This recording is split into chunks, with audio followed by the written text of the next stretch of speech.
Mike motherfucking check. All right, bro. The Heat lost 4-zip and in a surprising fashion. Now, Jimmy Butler, the man who wakes up at 2 a.m. just to dribble a basketball, the man who doesn't sleep more than 2 hours a day, got outscored by Breen Ford.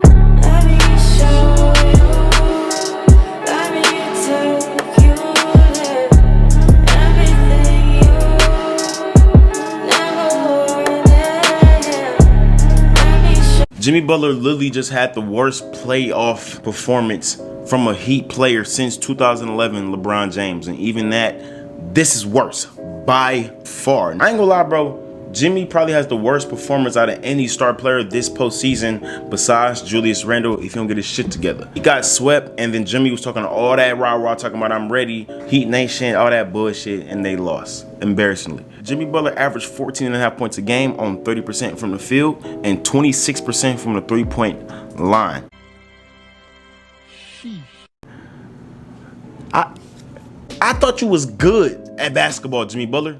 This is bad basketball. This is horrible. And I don't want to hear no Heat fans in my comments, nothing like that. He played trash. That's it. It's nothing that you can say that was like a light at the end of the tunnel because it was garbage all around from Jimmy Butler. How did he play so trash? I'm trying to think to myself when I'm watching these games, what the fuck happened? Now, I'm gonna give credit to the Bucks. Giannis Antetokounmpo has been playing way better defense on Jimmy Butler than he did last year. Drew Holiday is literally the catalyst, the game changer for the whole Bucks team. He did a great job on Drew Holiday. Also, Chris Middleton, who actually playing good in this playoff. The Bucks different, bro. They acting different. Now, back to you, Jimmy Butler. Even if out of all these factors that happen, you can't shoot the ball. He can't shoot. Simple as that. He really can't shoot the ball. Now, you don't really need a reliable jump shot to be effective all the time, but it fucking helps, my nigga. It helps. Usually what Jimmy Butler does in these situations is try to get foul calls, try to get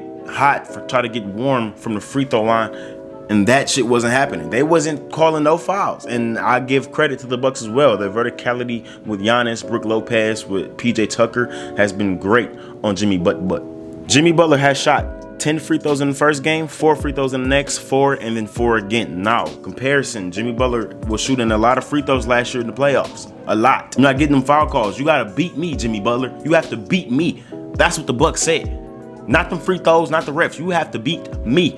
And I don't know if y'all noticed, Jimmy Butler doesn't really have a lot of wiggle in his game. He's more of a get straight to the point type of athlete, straight to the point type of scorer when he wants to do it. Now, it was working when he was getting guarded by guys his size, but he was getting thrown at 3 different all-NBA defenders with the Bucks, and then you getting met at the rim with Brook Lopez because none of your teammates can even shoot the ball as well. So, Jimmy, you ass.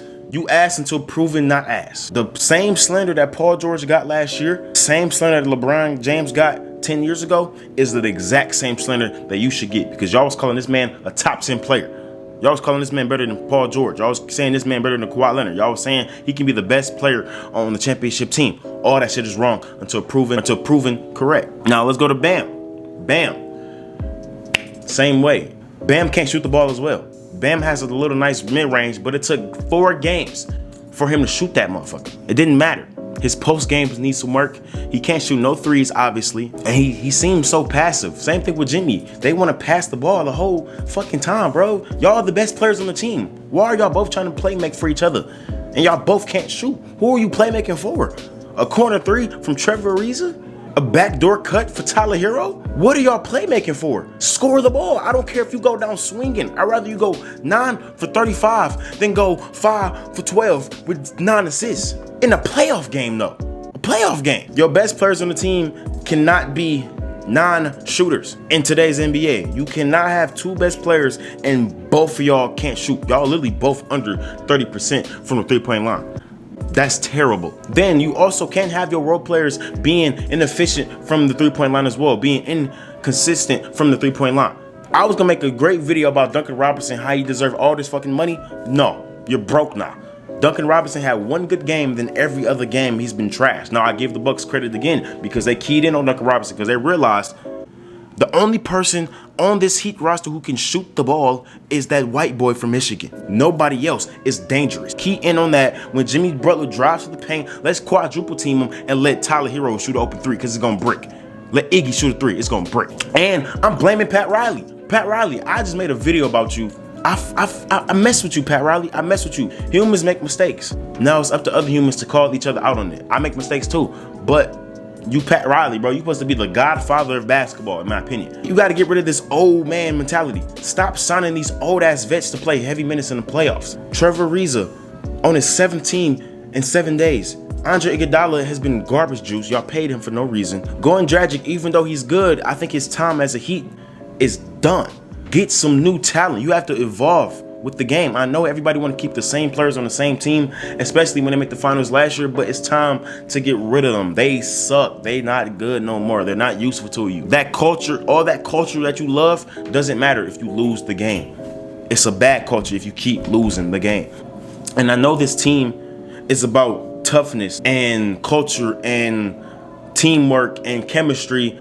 Like I said, it doesn't matter if you just lose the game to a more talented team. For example, the Nets. James Harden, Kyrie Irving, and KD only played 8 games together in the regular season. But if they win games, who gives a fuck about any chemistry? Y'all really thought that he was going to win this series when the only person on that team that can create his own shot efficiently is 33-year-old Goran Dragic, 6'1" guard out of Slovenia. I think that's where he's from. And the best player in the Bucks is 6'11" Giannis Antetokounmpo. Like, if you're going to sign these old niggas, I get it. You can sign vets like PJ Tucker with the Bucks. You can sign vets, but the Bucks have a clear championship window. The Heat thought they had a championship window because last year in that bubble shit, and bubble not here no more, so they lost. I'm not a believer thinking the bubbles was fake basketball, that the Lakers didn't really win it, because I'm a Laker fan and we won that motherfucker fair and square, period. I don't care what y'all say. Back to my point. I got off track. Basically, if you're gonna have all these old vets, have a clear championship window, like a clear one. Not, oh, we can get to the third round, second round. No, a clear one. Stop signing these old ass people. Now, if you don't think you have a clear championship window, you can still compete, but build those young players as well. Let Tyler Herro play more minutes. Let Duncan Robinson, even though Duncan Robinson like 25, play minutes. Kendrick Nunn, draft better. Petrus Awuah, I don't know his name because I don't even play him in the game for real. Tell Bam you have to take over. Jimmy Butler's and Bam Adebayo's timelines do not match up to the point where their prime and his prime are going to concede with each other. Bam has to be the #1 option next year or the year after that. It's none of that, oh, I'm a young player, I'm going to pass all day. Bam, you too talented, too gifted, too big to be deferring like you was in this playoffs. And it's like, bro, you aired. That's what the fuck. Now, Tyler Herro and Duncan Robinson, both y'all lost money in 4 games. I never seen 2 white boys lose this much money in a short amount of time. Tyler Herro has averaging 7 points a game in this playoffs. After mean mugging last playoffs, telling everybody this and that, being in music videos with Jack Harlow, everybody and their mama got a Miami Vice City Hero jersey in their back pocket. Lost money, bucko. Duncan Robinson, after that hot first game, has been trash. Can't do really anything. He's very one-dimensional. That's the whole Heat roster really, except Jimmy and Bam, and they're just being passive and trash. Everybody else is one-dimensional. Yes, Duncan Robinson is needed on the floor because he's the only person who provides spacing. But what you give up is, obviously, look at Duncan Robinson.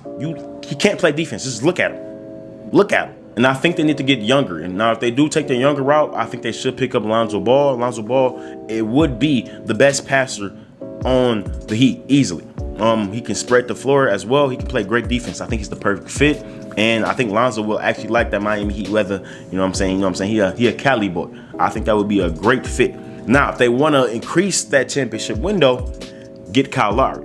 Kyle Lowry is also older, but Kyle Lowry does an immediate impact on your team. Kyle Lowry can and will be better upgrade than any point guard they had over the last 10 years. He can shoot. He can play defense. He provides toughness. I think he will go in on the culture of the Miami Heat. I think Pat Riley most likely is going to try to get Kyle Lowry that way because Pat Riley doesn't really like to rebuild. I can never think in my mind the last time Miami Heat rebuilt it ever in my life. So I think they're going to get Kyle Lowry, but I do want them to get Lonzo Ball, and hopefully they get Victor Oladipo healthy, or at least 75% of what Oladipo was in Indiana. And I think they are good, but I don't think they are ever going to be a championship team, especially with Jimmy Butler as your first option, period. And y'all can say what y'all want. The stats are right here. I don't care. He's been garbage.